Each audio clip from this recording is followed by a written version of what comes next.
ભાજપ પોતાનું નવું સંગઠન બનાવવા માટે જઈ રહ્યું છે। સીઆર પાટીલ કેન્દ્રીય મંત્રી બનતા જ હવે નવા પ્રદેશ પ્રમુખ પણ મળવાના છે। સાથે જ દરેક મહાનગર જિલ્લા પ્રમુખોની પણ વરણી થવાની છે। તે માટે સેન્સ પ્રક્રિયાનો પ્રારંભ થઈ ચૂક્યો છે। કેટલાક શહેરમાં વર્તમાન પ્રમુખ રિપીટ થઈ શકે છે તો કોઈ શહેરમાં ચોંકાવનારું નામ પણ સામે આવી શકે છે। ત્યારે કોણે ક્યાં ઉમેદવારી નોંધાવી છે, શું હલચલ ભારતીય જનતા પાર્ટીની અંદર થઈ રહી છે, આવો જોઈએ, જાણીએ, સમજીએ।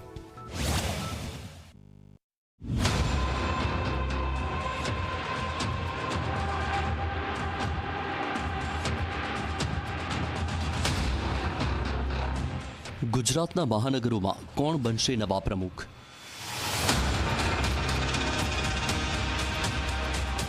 કોણ રિપીટ થશે અને કોને મળશે નવી જવાબદારી? આ બધાની વચ્ચે ભાજપના શહેર પ્રમુખ બનવા માટે નેતાઓનો જાણે રાફડો જોવા મળ્યો। ભાજપની સેન્સ પ્રક્રિયામાં ધારાસભ્યો અને સંગઠનમાં નાનું મોટું પદ સંભાળતા નેતાઓ સેન્સ આપવા માટે પહોંચ્યા હતા। ટીવી સ્ક્રીન પર દેખાતા ગુજરાતના મહાનગરોના આ દ્રશ્યો જુઓ। તેમાં જોઈ શકાય છે કે નાના મોટા સૌ નેતાઓ ભાજપના કાર્યાલયમાં જઈને પોતાની સેન્સ આપી રહ્યા છે। તમામને શહેર ભાજપના પ્રમુખ બનવું છે, પરંતુ બનવાનું કોઈ એક જ છે। સૌથી પહેલા વાત અમદાવાદની કરીએ તો અમદાવાદમાં વર્તમાન પ્રમુખ અમિત પી શાહ સહિત અનેક દિગ્ગજોએ પોતાની દાવેદારી કરી। હોદ્દેદારોએ પણ લોબિંગ કર્યું। અનેક લોકોએ પોતાની દાવેદારી કરી છે તેની વાત કરીએ તો ઋત્વિજ પટેલ, અમિત શાહ, ભૂષણ ભટ્ટ, જીતુ ભગત, પરેશ લાખાણી, કૃષ્ણવદન બ્રહ્મભટ્ટ, હિતેશ બારોટ, સેવંતી પટેલ, સુરેશ પટેલ, મહેન્દ્ર પટેલ, બિપિન પટેલ, જેસી પટેલ, રમેશ પટેલ, નીતા પ્રજાપતિ, વલ્લભ પટેલ, પરાગ નાયક અને ડોક્ટર નિર્મલાનો સમાવેશ થાય છે। તેમાંથી એકનું નામ ફાઇનલ કરવામાં આવશે। ઉમેદવારી પત્રોમાં સામાન્ય માહિતી હોય છે। કાર્યકર્તાની જન્મ તારીખ હોય છે, કેટલા વર્ષથી પાર્ટીમાં કામ કરે છે, કેટલી વખત સક્રિય સદસ્ય પાર્ટીમાં રહ્યા છે, અને પ્રદેશ પાર્લામેન્ટરી બોર્ડ પાસે આ ઉમેદવારી પત્રો અમે રજૂ કરશું અને એના આધારે પ્રદેશ ભારતીય જનતા પાર્ટી અહીંયા અધ્યક્ષની જાહેરાત કરશે। અમદાવાદ પછી રાજકોટની વાત કરીએ તો રાજકોટમાં શહેર ભાજપ પ્રમુખ બનવા અનેક જૂના જોગીઓએ દાવેદારી કરી છે। આ વખતે કોઈ વય મર્યાદા રાખવામાં ન આવતા કાર્યકર્તા અને આગેવાનોમાં હાશકારો વર્તાઈ રહ્યો છે। હાલ રાજકોટ શહેર ભાજપ પ્રમુખ મુકેશ દોશી છેલ્લા 1.5 વર્ષથી કાર્યરત છે, ત્યારે હવે ફરી વખત તેમને પાર્ટી રિપીટ કરે તો નવાય નહીં।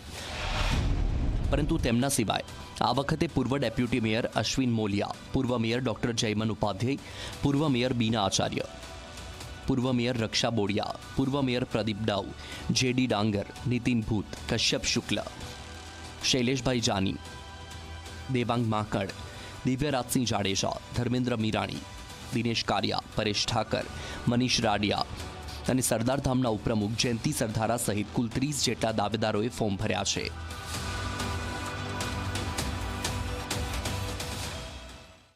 સમાજ સેવા કરવા માટે કોઈ પણ સંસ્થા બેસ્ટ હોય છે।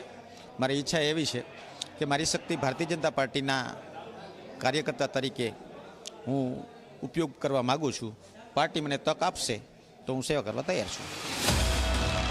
શહેર ભાજપ પ્રમુખના નામ થશે તેમાં સૌથી વધારે નજર સૌની વડોદરા પર રહેવાની છે, કારણ કે વડોદરામાં જે રીતે લોબિંગ થયું તે ચર્ચામાં રહ્યું હતું, જેમાં વર્તમાન પ્રમુખ ડોક્ટર વિજય શાહ, પૂર્વ મેયર સુનિલ સોલંકી, જીગર ઇનામદાર, કૃણાલ પટેલ અને પૂર્વ મેયર જિગીશા શેઠ સહિત 44 લોકોએ દાવેદારી નોંધાવી છે।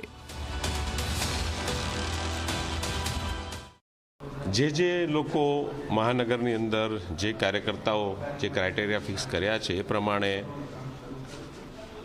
જે પોતે ઈચ્છુક હોય પ્રમુખ પદ માટે એ લોકો આજે આવીને ફોર્મ ભરી જશે। પછી મહાનગરનું એક સંકલન બેસતું હોય છે અને ત્યારબાદ આ બધા જ ફોર્મ પ્રદેશ કક્ષાએ મોકલવામાં આવે છે અને પ્રદેશ કક્ષાએથી આ નિર્ણય લેવાતો હોય છે। વડોદરા પછી સુરતની વાત કરીએ તો સુરતમાં ભાજપના કાર્યાલય પર દાવેદારોનો રાફડો જોવા મળ્યો હતો। દાવેદારી કરવા માટે આવેલા તમામ દાવેદારોને નિરીક્ષકોએ સાંભળ્યા હતા। 65થી વધુ લોકોએ સુરતમાં પ્રમુખ બનવા માટે દાવેદારી કરી છે, જેમાં પૂર્વ ધારાસભ્ય ઝંખના પટેલ, પરેશ પટેલ, વિનોદ ગજેરા, મદનસિંહ અટોદરિયા, પૂર્વ મેયર જગદીશ પટેલ, લલિત વેકરિયા, અજય ચોકસી, અશોક ગોહિલ અને પૂર્વ શહેર ભાજપ પ્રમુખ નીતિન ભજાવાલાનો સમાવેશ થાય છે. સુરતમાં પ્રમુખ સૌરાષ્ટ્રનો હોય તે માટે લોબિંગ થઈ રહ્યું છે. છેલ્લા ભારતીય જનતા પાર્ટીમાં 37 વર્ષથી પાર્ટીનું કામ કરું છું. આજે હું મારી ઉમેદવારી તરીકે અહીંયા નોંધણી કરવા માટે આવ્યો છું. લગભગ અત્યાર સુધીમાં 35 થી 40 લોકોએ તો દાવેદારી નોંધાવી છે. હજી પણ ખૂબ મોટા પ્રમાણમાં લોકો પોતાની દાવેદારી નોંધાવી રહ્યા છે. પાર્ટીના કાર્યકર્તાઓ, સિનિયર કાર્યકર્તા, સક્રિય સભ્ય, નાની મોટી ભૂતકાળમાં જવાબદારી જેમણે નોંધાઈ છે એમનો હક બને છે. એટલે આજે ઘણા બધા સિનિયર કાર્યકર્તાઓએ પાર્ટીની દાવેદારી કરવા, પ્રમુખ માંડના ફોર્મની દાવેદારી કરવા આવ્યા છે. તમામ શહેરોમાં દાવેદારોને સાંભળ્યા બાદ 6 જાન્યુઆરીએ ગાંધીનગરમાં પ્રદેશ સ્તરની બેઠકમાં તમામ નામોનું શોર્ટલિસ્ટ થશે અને ત્યારબાદ નવા પ્રમુખોની સત્તાવાર જાહેરાત કરવામાં આવશે. ત્યારે જોવું રહ્યું કે કયા શહેરમાં કોની લોટરી લાગે છે. Bureau report, Zee media.